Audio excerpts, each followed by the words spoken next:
यह एक भावनात्मक सोशल स्टोरी है जो बच्चों के लिए बनाई गई है। इस कहानी में एक बच्ची, रिया, के द्वारा अपने जज्बातों को समझने और उनके साथ सामना करने की यात्रा दिखाई जाती है। कहानी, रिया की भावनाओं का सफ़र। रिया एक प्यारी सी बच्ची थी जो हमेशा खुश रहती थी। लेकिन एक दिन कुछ ऐसा हुआ जिसने रिया को उदास कर दिया। स्कूल में उसकी सबसे अच्छी दोस्त, सिमा, उसे बातों बातों में दूर हो गई थी। रिया को ये समझ नहीं आ रहा था कि सिमा ने ऐसा क्यों किया। वो बहुत परेशान हो गई थी और बार बार यही सोचती रही कि क्या उसने कुछ गलत किया है। रिया के मन में कई तरह की भावनाएं थीं, गुस्सा, उदासी और डर। वो खुद से कहने लगी, क्या सिमा मुझे अब पसंद नहीं करती? क्या मैंने कुछ गलत किया?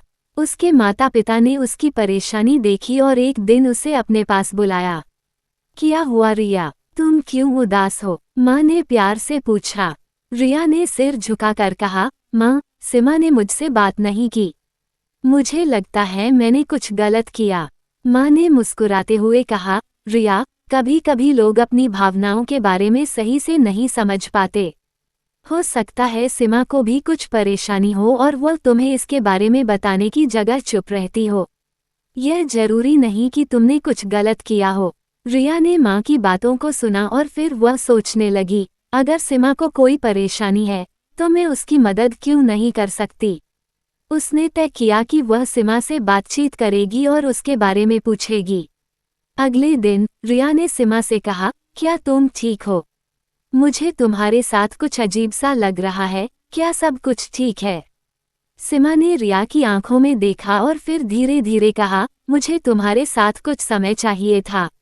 मैं थोड़ी परेशान थी, लेकिन अब मैं ठीक हूँ। रिया को समझ में आया कि सिमा की परेशानी कुछ और थी और उसने बिना किसी गुस्से के सिमा को उसकी मदद देने का इरादा किया।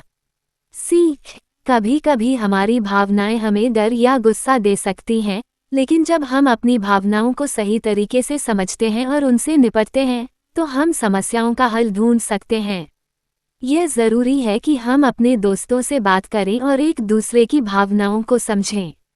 समाप्त। ये कहानी बच्चों को ये सिखाती है कि अपनी भावनाओं को पहचानना और सही तरीके से संवाद करना कितना महत्वपूर्ण है।